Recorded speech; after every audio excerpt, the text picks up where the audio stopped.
Hello, sports fans. My name is Brian. This is Football Manager 22, and we're back in Salisbury, looking at the club vision, as I like to use as my boot up screen.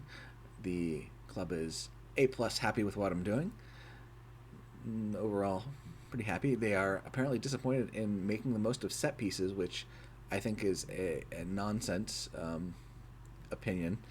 As when I went into the stats section, we have 16 goals from corners and direct free kicks, and while we don't have any from indirect free kicks, that combination is the most of anyone in the league. We've been a bit bad at penalties, but I don't think those are really a set piece.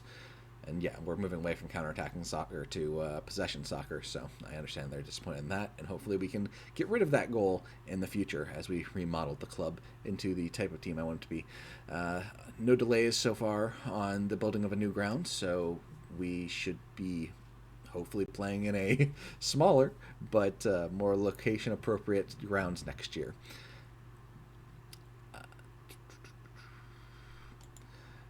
So things have gone well over the back half. We are on an 18-game undefeated streak. Unfortunately, during that span, we also had a 5-game non-winning streak and then a separate 6-game non-winning streak. So we have 7 wins and 11 draws in that time frame. That's been enough to keep us in a solid place since no one's really run away with the league, but it's also meant we're still right in the thick of it. It's been a bit exasperating, as one can imagine, that the team is good enough to not lose in 18 games, but always seem to find a way to pull together a head scratcher. You know, we scored 4 goals here against Sunderland and let in 4. We had to rally real hard to get this one, and then we proceeded to nearly lose it and then rally hard anyways. Lots of 1-1s and a 0-0 here against Huddersfield. Wasn't great. So where does that leave us now? There are 2 games left in the year for most every team. Portsmouth, it looks like, has played their 45th and only has 1 left.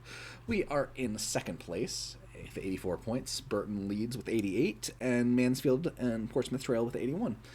So with those 2 games left and our significant goal differential, a win in this game would put us to 87, meaning Mansfield would need to go win-win just to tie on points, and we would almost certainly have goal differential as though they could make up that 15-goal differential.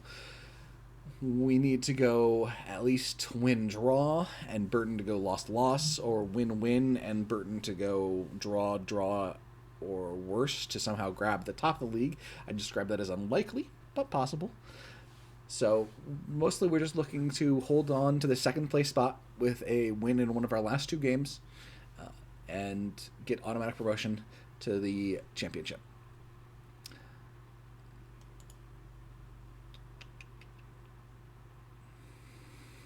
Radu Ungaranu, our lonely left winger, left inside forward, has not really made an impact. I mean, he's played 6 starts, 7 subs, 6.62 rating. There's no improvement there. Roman Lukac has been much better as part of the center back rotation, occasionally venturing forward into the midfield, but usually he doesn't really have the technicals, in my opinion, to be out and about in the midfield. So mostly as a center back, and it's done well to help shore up the rotation there. Unfortunately for us, Kamari Doyle picked up an injury, a significant one, a hip injury, about 3-4 weeks ago. So we've been playing Thompson in the midfield. He'd been playing rather poorly out on the wing, which is why we got Aragonu. I think he's been a bit better in the midfield, but not much. But he's at least hasn't fallen apart, and we needed someone to step up at the spot because Sam Perry, our center back rotation player / right back rotation player, hadn't been great either. If you noticed here up on the top left, to keep myself interested through the doldrums of draws, I took a national team job. I am currently the Icelandic national team manager. I had the option about 4 teams, and I applied to Wales because Ross Jones is occasionally getting called into that side now, and Iceland because of Peter Ingolson. We managed to slip Peter onto the pitch in our last game to get him his first cap as a late sub. He was legitimately a reasonable choice there to play to sub in. So in terms of that, we were in the knockouts for the European Championship. We managed to draw Bulgaria at home. It wasn't a very attractive game, and penalties went long. It looks like 8 or 9 deep before finally they missed a penalty and we converted, which gave us a much easier game against Lithuania. It did help that they had someone sent off in the 6th minute, and we won that 3-1. So we've qualified for the European Championship over this summer, and we have drawn our group of Belgium, Ukraine, and Turkey. It's an interesting group. Belgium's obviously the best team. Ukraine and Turkey are certainly fair opponents. There's no weak teams, unfortunately, in it, but it's Europe, so generally you're not going to have weak teams. But it doesn't have a true superpower. Iceland's team is actually aging. It's got some good players. Isaac Bergman Johansson here is just really, really good playing for Napoli. But a lot of the talent is up there as part of the current Icelandic generation, golden generation here, 2028, 6 years in the future. And because Iceland isn't exactly a priority, they weren't a loaded league for me, so they didn't exactly replace that talent at a comparable level. So I have turned it on, as I did since I took over as them, but the Icelandic league won't boot up until late in the year, as it is I believe an MLS schedule league, as I'll call it. Anyways, so we have a game on the road against 10th place Wycombe. If we win, we clinch at least 2nd place and would be promoted. They offered me a team meeting. I did not take it because, well, I expect the players. I'm supposed to tell the players, "Oh, hey, we're not supposed to get promoted anyways. It's fine." It's like, no, we're damn good enough to grab one of these promotion spots, and I don't want to say that and have them all get riled up, like, "Oh, that's so much expectations." That's nonsense. So we're gonna skip it.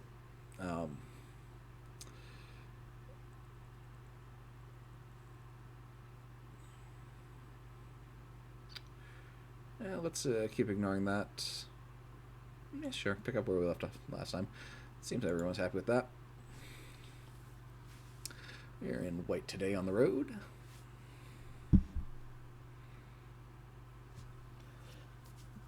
One nice thing here the last couple weeks, and possibly the reason we have 2 straight wins after our sea of 6 straight draws, is that the schedule lightened up and games shifted to basically once a week after the bulk of the season, where we find ourselves playing 2 a week.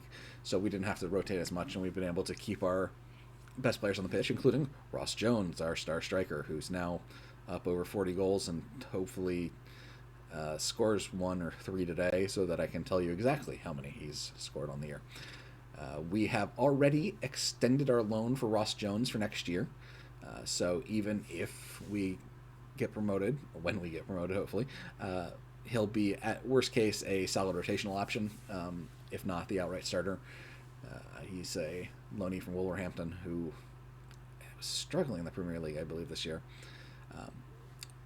The nice thing about us having done so well for Ross Jones is that Wolverhampton was willing to bring down how much money they wanted from us, and also to take away the Jones forward chips over the net. They were also willing to take away the restriction that Jones should play as a poacher, so we'll be able to shift his role to advance forward. Now, obviously, he's been fine as a poacher, but I think maybe part of the problem with our 2 wing players is that Jones isn't necessarily looking to get them as involved, and that's why their ratings have suffered a bit. So as an advance forward, hopefully that will help the entire team as opposed to just concentrating everything through Jones. Wycombe heads the corner attempt wide. We've had 4 shots. They've had 1. 0.4 XG for us, 0.06 for them. Draws are fine depending on what happens with Mansfield in particular, but I'd rather just clinch it with a win. Brimble up to Crook, see if he gets it across. He does, but unfortunately it's grabbed by that team. McLean plays it up to Ingolson, plays it up to Fradley. Cuts it into Armstrong for Thompson, back out to Brimble. Oh, just too many guys right in the middle. Aggressive slide tackle from them, knocks it free and out the back for a corner. I would take a penalty. I'm not shameful. Cumming gets its head on it, but so it's wide. Right. The one game this week between top participants is Burton versus Mansfield. So number 1 versus number 3 or 4. Come on, let's go win this, boys. Come on, defenders. I mean, all the top guys, all the attackers are still motivated. So even though it's the attackers who need to show more, find us a goal, we will focus our motivational techniques on defenders. I'll need to double check if Salisbury has finally let me get my... Because I'm for Salo. Wish he'd gathered it, but we'll take it. As I believe we conceded 1 goal from corner all year. I almost jinxed myself, but Sinisalo's too good, and coming 6'8" in the middle, just, yeah. The balls don't go to the far post because they don't get past coming, and the short post is guarded too well. Thompson will take it here. Brian Waugh unfortunately misses with his header. So yeah, the screen pops up and we don't even get a chance to get a real good glimpse on how the standings are shaking out with the Burton-Mansfield game going on. Brian Waugh play it out to Fradley, plays it up to Ingolson, turns, looks, finds Jones. Jones doesn't have any space to dribble, so plays it all the way back to Cumming. Cumming plays it into McLean, will play it out to Fradley. Going to play it up, to Armstrong. Unfortunately, Armstrong doesn't have the pace or just did not have the vision for that pass to come, and it escapes the other team. Plays the ball long. Luckily, Sinisalo recognizes that and cuts it out, as our defenders, again, aren't as pacey as I'd like. They're fine for this level. I'm going to be a bit worried for the next level. McLean dribbling around, passes up to Armstrong. Armstrong plays it forward. Thompson breaking forward from his center midfield position this time. Off the woodwork. They have 1 yellow card. Kearney looks like a midfielder of some sort. I'm going to pause it here so we can, so I can flip these. I still wish I could lock these. Away team formations, or opponent's formations, Salisbury stats. Kearney, yes, is a center midfield. They're playing a 5-3-2.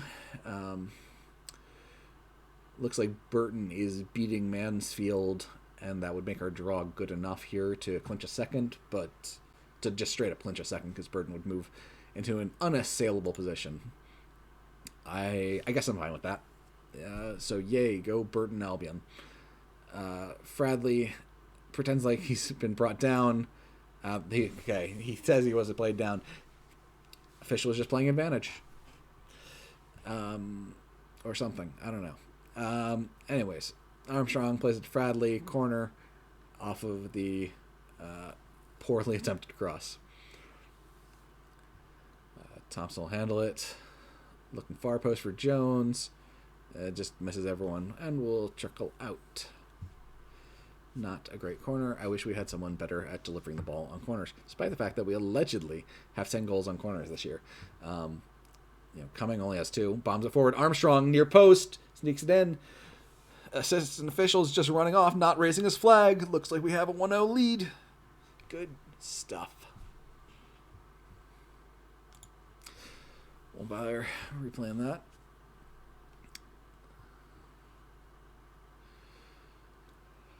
Bombs it forward. McLean retreats. Gets it. Armstrong plays it up to Fradley. Fradley lays it forward for Jones. Jones, it doesn't intercept it. Doesn't really have a place to go with too many people. Plays across the box. Crook. Blocked. Played out and reset. All right. 69th minute. I guess let's watch the wrong-footed corner taken. To Cumming. Misses. Cumming only has, unfortunately, 2 goals on the year. He does have interest from other teams, however. So, my prediction that money we spent on him would be well spent. Seems accurate. Let's bring in Hazeman for Ingleson. And Fradley is nervous and not having the game of his life. Let's go ahead and bring in Bradbury for him. All right, those are subs. Burton's still beating Albion. Portsmouth has already played their game. Hazeman now with the correct foot taking this corner. Plays it short. Lukac gets to it, but cannot get it into the goal. Time's ticking away. They move to a 4-3-3. Let's turn on the time wasting. Hazeman intercepts, plays it up to Armstrong off his head. Armstrong's going to turn, play it back to Bradbury. Plays it for Armstrong. Luckily, no one there to pressure it. Looks like a defender got his foot in the way of the ball, and so we'll have the corner. We'll change mentality back to defensive here with just 1 minute and then stoppage time available to get the guys thinking defensive. Brian Waugh just kicks it away. We'll make him reset, run out. Bradbury here with the throw in for us, and probably just 30 seconds left. Jones back to McLean. Hazeman just happy passing triangles, just maintain possession. Thompson plays it out to Bradbury, no one there. Plays it forward to Armstrong into open space, crosses. Jones trips over someone so he doesn't get the his foot on the ball. Luckily, we get the ball on reset. There's an ugly pass from McLean that they intercept. Mitchell plays it forward to Jonder. Jonder to Grimmer. Bradbury did not get back in good position, but makes a key interception there to Armstrong. And we'll walk off having clinched. All right, we apparently have secured promotion. I'm going to trust that pep talk button is correct and that Burton did finish off Mansfield. That they did. 1-0 off that 36th minute goal. All right, so that has been League One. 3.26 million as our payroll budget.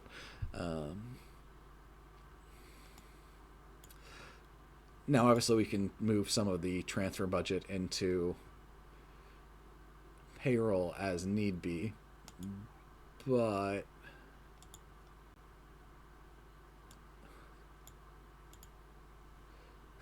$3.26 as a salary would be 15th in League One. So they're giving us the 15th biggest League One budget to compete in the championship next year. Good stuff. Excuse me. We'll just keep letting our staff handle the interviews. Cumming, by rating, has been our third best player this year, so it was great to steal him away from Birmingham, who was, in our league, but in administration. So there's giving away players, and poor Wayne Rooney. We'll probably scout them. We will start scouting the teams that are coming down out of both the Premier League and the Championship to see if they have any players who are worth grabbing up for ourselves.